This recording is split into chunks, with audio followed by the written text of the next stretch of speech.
We gather in the name of the Father, and of the Son, and of the Holy Spirit. Amen. The Lord be with you. And with your spirit.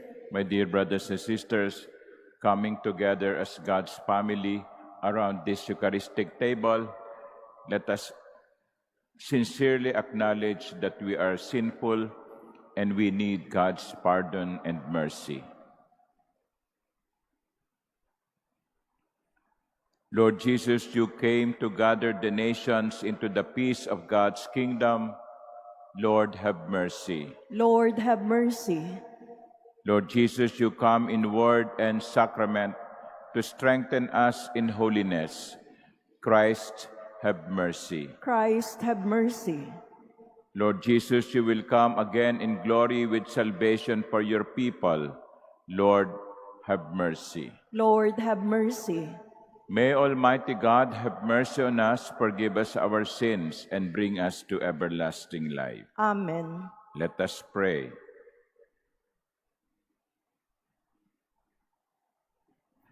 May the venerable exercises of holy devotion shape the hearts of your faithful, O Lord, to welcome worthily the Paschal mystery and proclaim the praises of your salvation.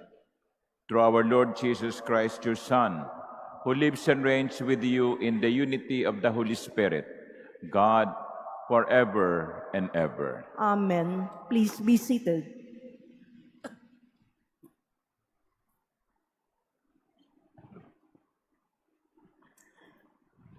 A reading from the book of the prophet Ezekiel. The angel brought me, Ezekiel, back to the entrance of the temple of the Lord, and I saw water flowing out from beneath the threshold of the temple toward the east, for the facade of the temple was toward the east. The water flowed down from the right side of the temple, south of the altar. He led me outside by the north gate and around to the outer gate facing the east, where I saw water trickling from the right side. Then when he had walked off to the east with a measuring cord in his hand, he measured off 1,000 cubits and had me wade to the water, which was ankle deep. He measured off another 1,000 and once more had me wade to the water, which was now knee-deep. Again, he measured off 1,000 and had me wade. The water was up to my waist. Once more, he measured off 1,000, but there was now a river through which I could not wade, for the water had risen so high it had become a river that could not be crossed except by swimming. He asked me, "Have you seen this, Son of Man?" Then he brought me to the bank of the river, where he had me sit. Along the bank of the river, I saw very many trees on both sides. He said to me, "This water flows into the eastern district, down upon the Arabah, and empties into the sea the salt waters which it makes fresh. Wherever the river flows, every sort of living creature that can multiply shall live. And there shall be abundant fish, For wherever this water comes, the sea shall be made fresh. Along both banks of the river, fruit trees of every kind shall grow. Their leaves shall not fade, nor their fruit fail. Every month they shall bear fresh fruit, for they shall be watered by the flow from the sanctuary. Their fruit shall serve for food, and their leaves for medicine. The word of the Lord. Thanks be to God. The Lord of hosts is with us. Our stronghold is the God of Jacob. The Lord of hosts is with us. Our stronghold is the God of Jacob. God is our refuge and our strength, an ever-present help in distress. Therefore, we fear not, though the earth be shaken and mountains plunge into the depths of the sea. The Lord of hosts is with us. Our stronghold is the God of Jacob. There is a stream whose runlets gladden the city of God, the holy dwelling of the Most High. God is in its midst. It shall not be disturbed. God will help it at the break of dawn. The Lord of hosts is with us. Our stronghold is the God of Jacob. The Lord of hosts is with us. Our stronghold is the God of Jacob. Come, behold the deeds of the Lord, the astounding things he has wrought on earth. The Lord of hosts is with us. Our stronghold is the God of Jacob. Please stand.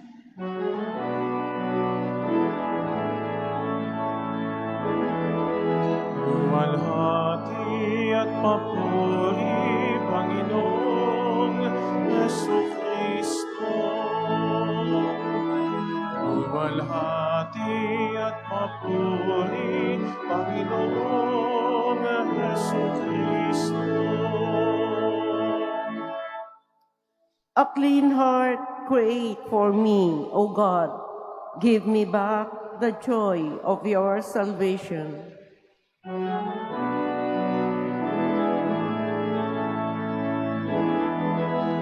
Luwalhati at papuri, Panginoong Jesucristo. Luwalhati at papuri, Panginoong Jesucristo.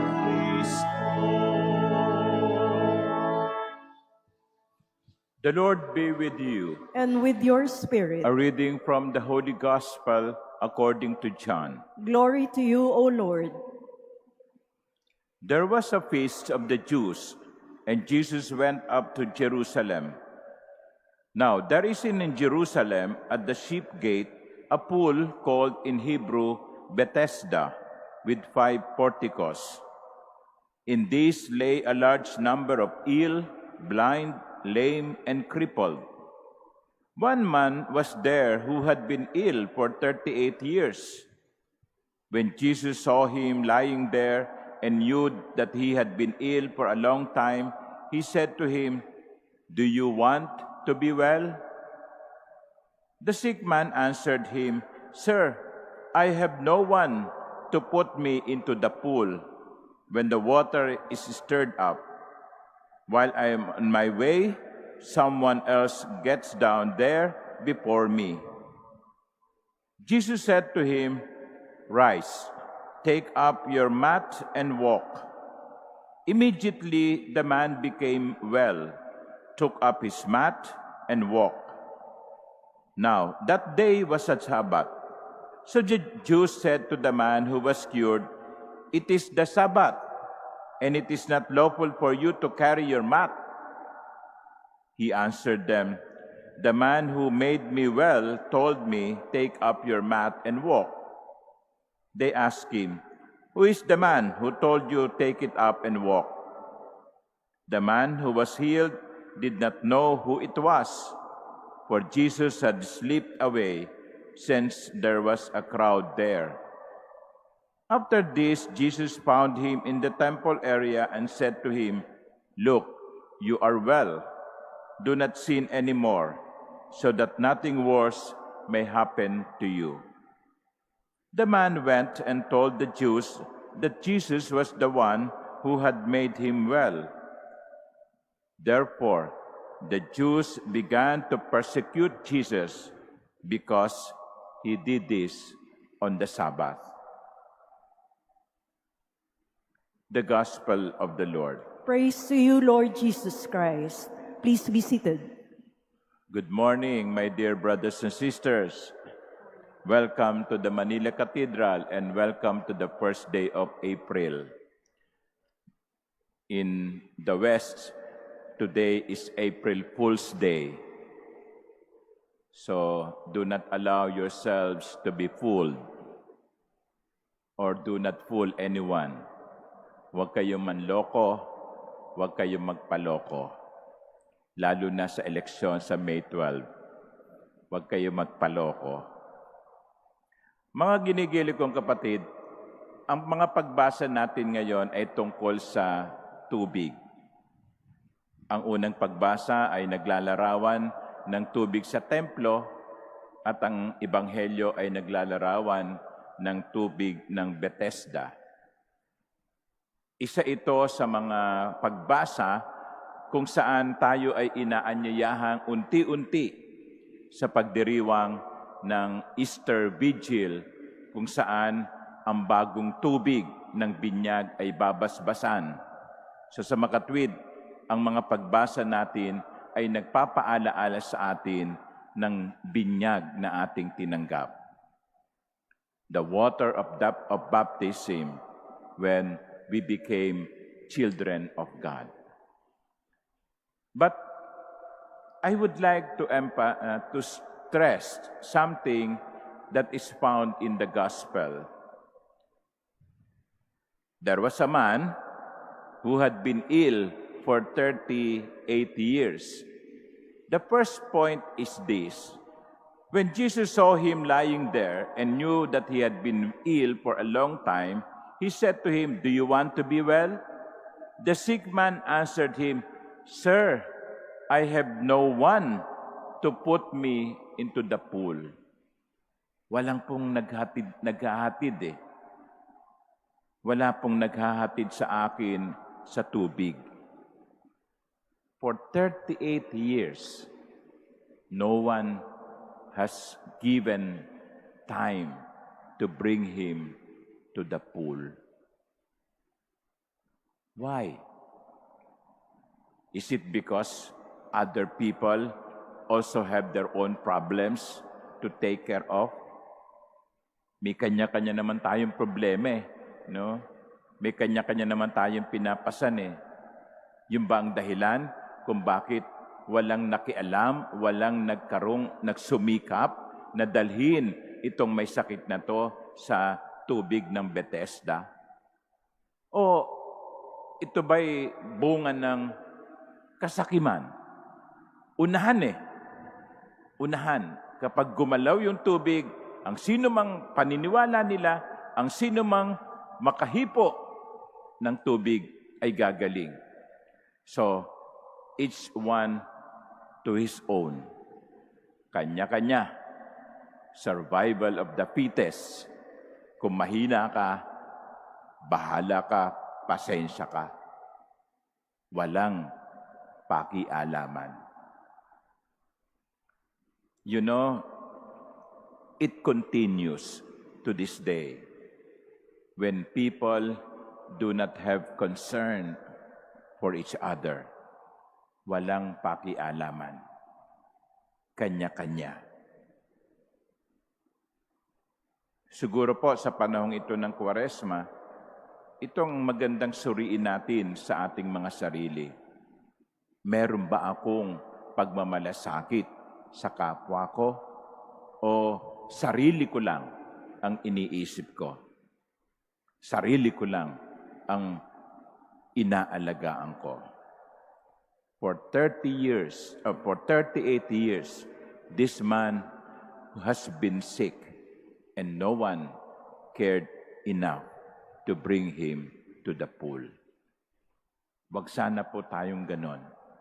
Sa paligid natin, merong mga taong nangangailangan ng tulong. Wag natin silang tanggihan sa paraan na kaya nating tumulong. Kasi kung minsan, yan ang pumipigil sa atin no? Yan ang pumipigil sa atin. Mahirap din naman ako Wala rin naman ako masyadong maibibigay Wala naman ako maitutulong Hindi naman tayo inaasahang tumulong, no? Nang hindi natin makakaya, beyond our power. Hindi. But the Lord is expecting us to give with whatever we have. The second is this. Yung paniniwala nila na kapag una silang nakahipo sa tubig, sila'y gagaling. Medyo may pagka-superstitious. Pag nahipo ang tubig, gagaling. Pero dito, ipinakita sa atin ng Ebanghelyo, hindi naman talaga ang tubig ang magpapagaling sa atin kundi si Jesus. Meron kasi kumisan tayong maling paniniwala, mga superstition, pamahiin. Gawin mo ito, no? Gagaling ka, no? Pag hinipo mo yung laylayan ng imahin ng santo, kapag nahipo mo yung paa, no, ng santo, gagaling ka. Hindi po yung laylayan ang nagpapagaling. Hindi po yung paa ng imaheng kahoy ang nagpapagaling. Si Jesus. Si Jesus ang tanging makapagpapagaling. Sapagkat si Jesus ang tanging tagapagligtas. Let us remind ourselves, God is our only Savior. Amen.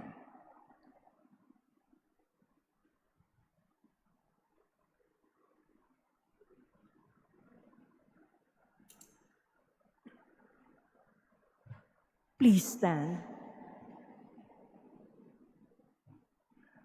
The better we know God, the more we realize our total dependence on Him.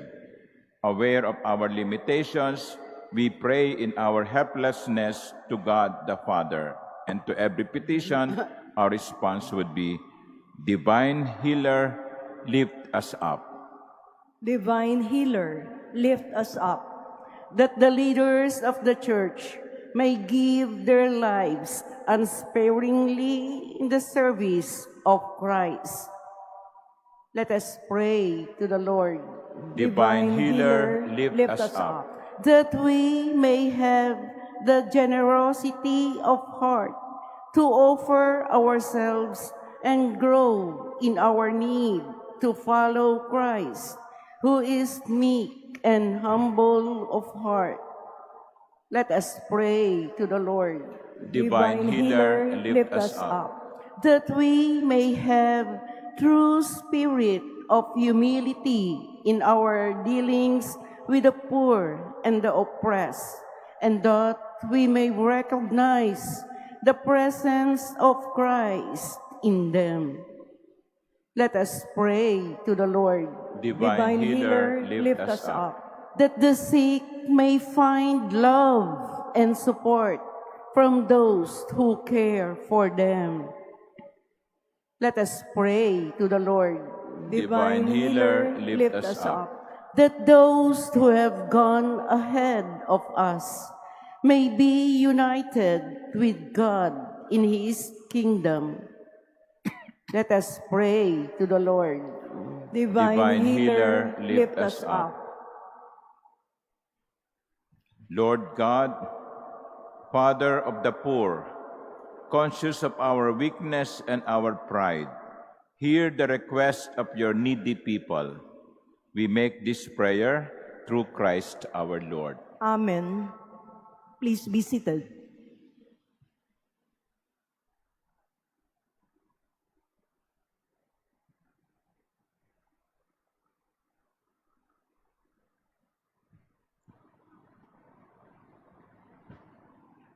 Blessed are you, Lord God of all creation. Through goodness we have this bread to offer, which earth has given and human hands have made. It will become for us the bread of life. Blessed be God forever.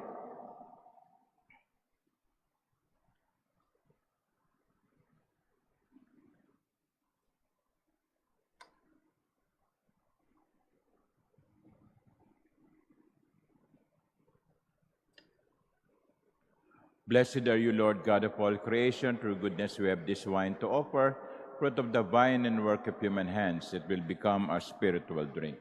Blessed be God forever.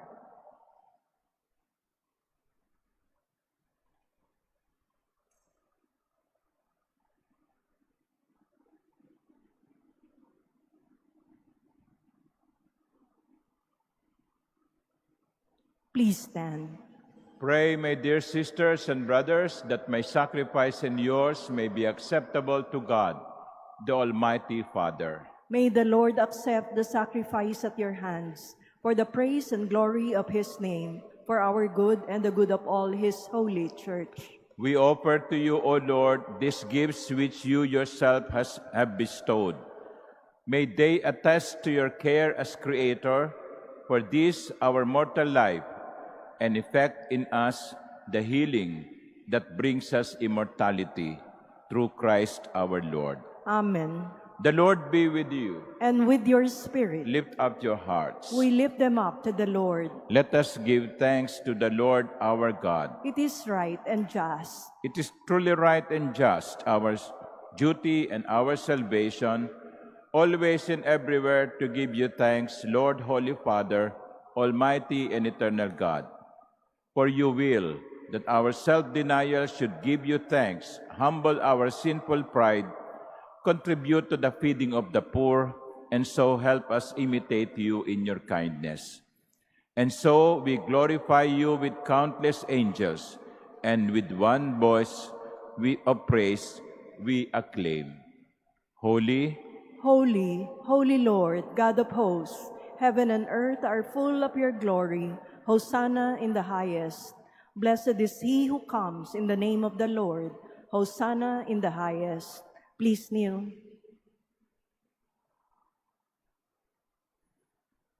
you are indeed holy, O Lord, the fount of all holiness.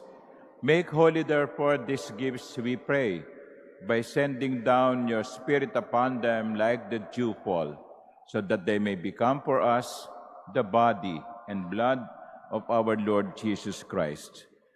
At the time he was betrayed and entered willingly into his passion, he took bread, and giving thanks, broke it and gave it to his disciples, saying, "Take this, all of you, and eat of it, for this is my body, which will be given up for you."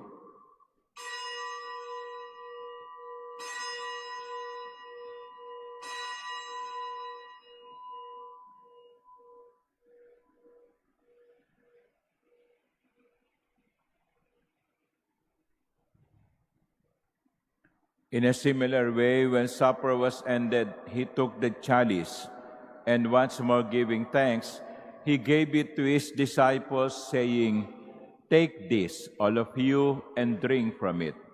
For this is the chalice of my blood, the blood of the new and eternal covenant, which will be poured out for you and for many for the forgiveness of sins. Do this in memory of me."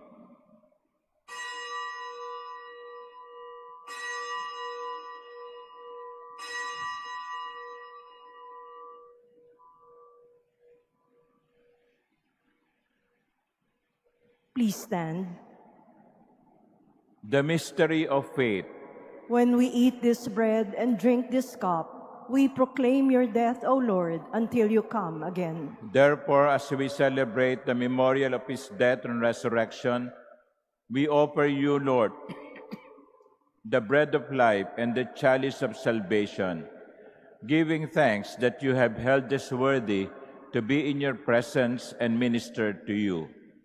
Humbly we pray that partaking of the body and blood of Christ, we may be gathered into one by the Holy Spirit.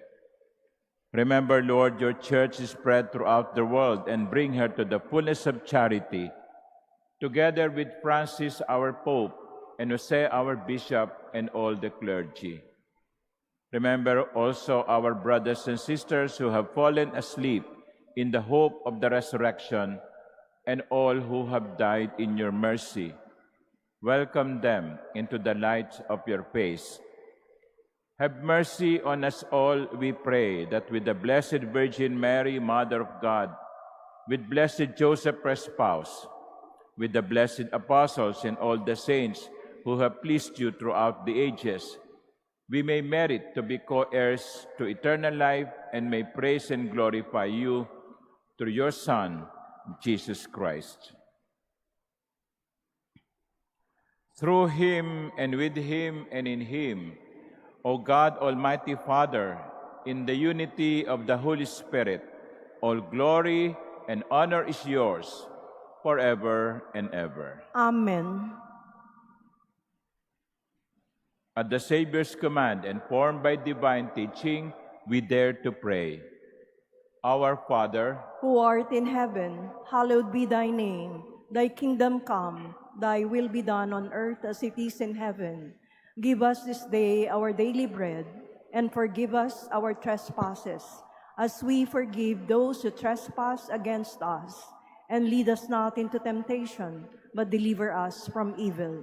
deliver us, Lord, we pray, from every evil. Graciously grant peace in our days, that by the help of your mercy we may be always free from sin and safe from all distress, as we await the blessed hope and the coming of our Savior, Jesus Christ. For the kingdom, the power, and the glory are yours, now and forever. Lord Jesus Christ, who said to your apostles, "Peace I leave you, my peace I give you," look not on our many sins, but on the faith of your church, and graciously grant her peace and unity in accordance with your will, who live and reign forever and ever. Amen. The peace of the Lord be with you always. And with your spirit.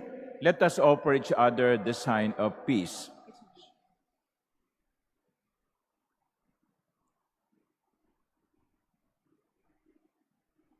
Lamb of God, you take away the sins of the world. Have mercy on us. Lamb of God, you take away the sins of the world. Have mercy on us. Lamb of God, you take away the sins of the world. Grant us peace. Please kneel.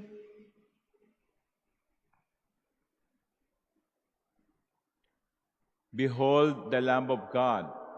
Behold him who takes away the sins of the world. Blessed are those called to the supper of the Lamb. Lord, I am not worthy that you should enter under my roof, but only say the word, and my soul shall be healed.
krus mong dalisay,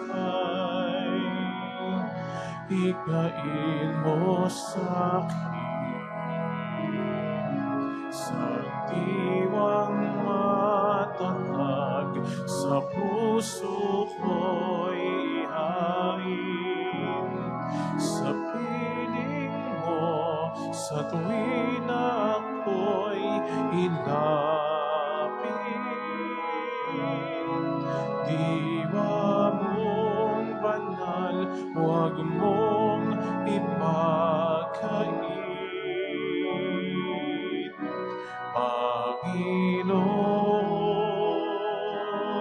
sa puso ko'y ituro mo. Dunong ng puso mo.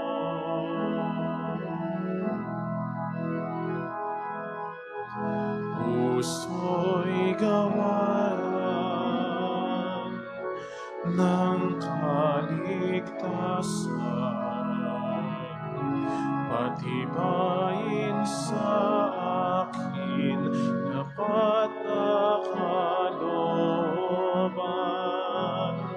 Landas mo ay aking ihahayag, may sala sa'yo ay mapapanatag. Panginoon, sa puso ko'y ituro mo. Dunong ng puso mo.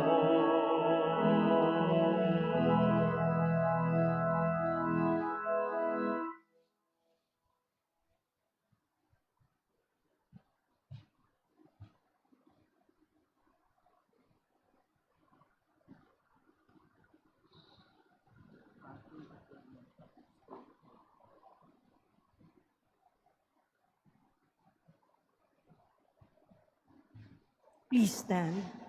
Let us pray. Purify our minds, O Lord, we pray, and renew them with this heavenly sacrament, that we may find help for our bodies, now and likewise in times to come, through Christ our Lord. Amen. Beginning today, aside from the confession from 10 a.m. to 12 noon, we will add 3 p.m. to 5 p.m. confession until Holy Week.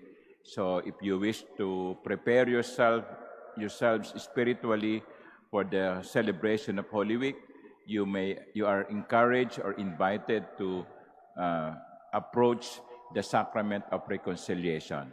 So every day except Sunday, 10 to 12 and 3 to 5. Thank you. The Lord be with you. And with your spirit. And may Almighty God bless you, the Father, and the Son, and the Holy Spirit. Amen. The Mass is ended. Go in peace. Thanks be to God.